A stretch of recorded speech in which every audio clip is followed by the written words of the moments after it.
Hi guys! I'm back at meron na naman ako i-share sa inyo. Bukod sa cellphone at sapatos, alam niyo naman na mahilig ako sa bag. And this bag, ang tagal kong tinitingnan online, specifically sa Instagram. And hindi ko alam kung paano ako bibili. Fortunately, nakakita ko ng mura at nakakita ko nung dalawang sizes na gusto ko. So, eto na siya.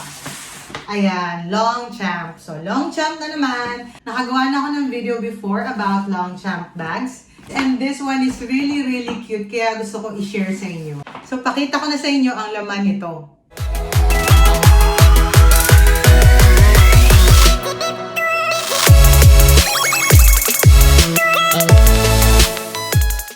So, Longchamp paper bag. And then, I have the bag itself. And a little background kung saan ko to nabili. So sa IG ko to unang nakita at ang ganda naman talaga niya. Kakaiba siya kumpara sa ibang Longchamp bags. And nung kumausap ng mga IG sellers, either walang size, matagal ma-deliver, or hindi ko gusto yung price. So naghanap ako locally and alam naman natin, very limited lang din yung mabibilhan ng Longchamp bags dito sa Pilipinas. And one of them is Rustans. Ayan. So, sa Rustans ko to nakuha. Ayan. Thank you note pa from them. Actually, there are two ways to get this from Rustans. The first one is online. Meron silang website. You can order there. You can pay through credit card, PayPal, or COD. And then, i-deliver sa'yo. The other thing is meron silang personal shopper. Just like SM Store ngayon na merong personal shopper. Kukontakin ka nila or kukontakin mo sila, may pahanap kang item, and then kung available sa kanila, di-deliver nila sa'yo. So, yun nga, kaya ako nakakuha sa Rustans dahil merong personal shopper na kumontak sa akin, si Casey Catherine. So, thank you, Miss Casey Catherine, kasi siya talaga ang naghanap nitong bag na to. Dahil sabi niya, very limited lang ito. And actually, from Makati branch siya. Sa Alabang nag-try ako, wala doon itong bag na to. So, delivered to sa akin. Ito rin yung pinost kong box sa aking Facebook page, Miss Tekki. And tingnan nyo naman, guys. So, very typical lang yung kanyang dust bag. But the bag itself, ibang-iba, diba? Ang ganda. So, this is size small. I like small size kasi hindi siya ganun kalaki, hindi siya ganun kaliit.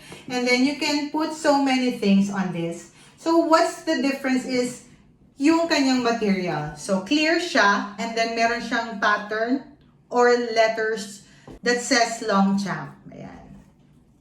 So, kita yung loob. And then, meron siyang handle dito. And of course, meron siyang option for a longer strap. So, open natin. At tanggalin natin yung laman sa loob. So, kung wala siyang laman, ganyan ang itsura niya. Dahil sa print niya, hindi rin sobrang kitang-kita yung laman loob mo.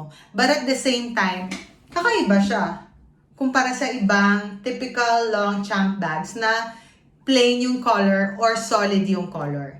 And I like the combination of white, dark blue, and then red. Ang ganda. And I also like the strap. Ang ganda. Although hindi siya yung mahaba na strap, it's leather. And nakalagay Longchamp. Ayan. On one side. Sa other side, wala. And ang ganda niya, pag nilagay siya. Diba? Although plastic siya, or if I'm not mistaken, PVC yung material na ginamit. Hindi siya cheap. At ang kapal ng material, hindi siya yung tipong mabubutas or masisira. And then, hindi siya cheap hawakan, hindi siya cheap in actual. Ang ganda pa rin niya. This one, hinanap ko kung saan siya ginawa. And ang nakalagay sa loob, this one is made in France. So, in fairness, diba? Made in France pala itong specific bag na to. When I saw this sa website ng Rustans, nagulat ako kasi yung price niya mababa pa sa IG sellers. And naka-sale siya. Ang tag price niya talaga, or ang SRP on this size, small, is 27,000. Pero naka-sale siya nung binili ko for 18,900. So, ang laki ng discount kung talagang gusto mo siya bilhin. And actually, hindi ito yung initial size na gusto ko. Meron kasi ko nakita na mas cute pa. At ito na nga siya, di ba? Sa sobrang liit, nasa loob siya kanina. So, may dust bag. And then, here. O, di ba? Ang cute niya. And nung nakita siya ni Riley, talagang sabi niya, is that my new bag?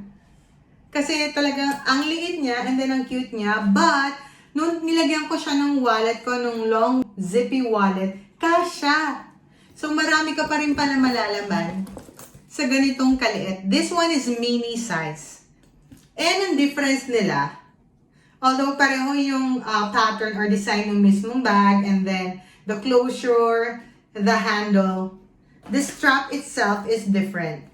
On this one, of course, nandito lang sa gitna yung kanyang pagkakalagay, unlike this one na nasa side. And then, mas maikli siya kasi handbag lang naman ito. Ito, shoulder bag, or kung maliit kang babae, pwede pa rin sling bag. Pero ito, handbag lang siya, na dalawa yung ways to handle it. And yung kanyang strap, ang cute. Leather siya na may nakalagay na ganito. I'm not sure kung anong tawag dito, kung buttons or pins or hindi naman siya buckle, no? Anyway, ang ganda lang nung pagkaka-design. Para kasi siyang cute, at the same time rugged na rugged yung dating dahil doon sa dalawang yon. So, super cute siya. At talaga namang kakaiba kumpara sa ibang Longchamp bags. So, pakita ko sa inyo kung anong mailalagay ko rito. Like, andito yung aking phone ko na Oppo. Mahaba to. Ito yung phone ko na iPhone 11 Pro.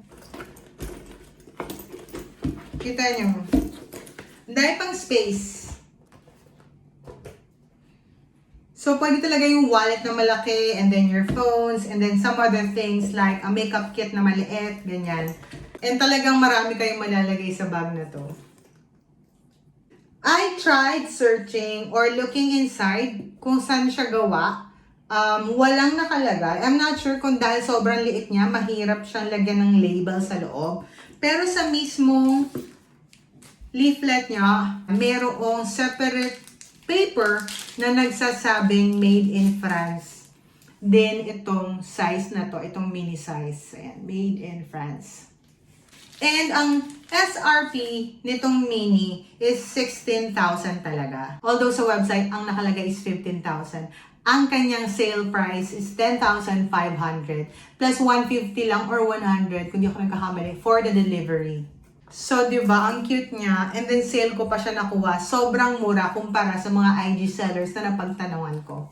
So, kung kayong papipiliin, guys, small or this mini. Siguro kung marami kayo talagang dala, and then long day errands, or marami kayong bibilin, malaking bagay kung small size ang dala nyo para marami kayong malagay sa loob. But then, kung medyo gala-gala lang, and meron na kayong konting dalang mga importanteng bagay like your phones and wallets, okay na okay itong mini size. Kasi sobrang cute niya talaga. Anyway, I hope you like this video, guys. Kasi ako talagang pag mga ganitong limited edition bags or hard to find bags, naghahanap talaga ako sa YouTube. Naghahanap ako ng mga videos para makita ko kung maganda talaga siya in actual, kung anong material niya, kung magkano siya, kung saan siya nabibili, yung mga ganung bagay ba. So I hope this video helps anyone na naghahanap din ng ganitong bag. So try nyo sa Rustans, try nyo sa personal shopper nila kasi very reliable ang kanilang mga shoppers. Until our next video, guys. Bye-bye!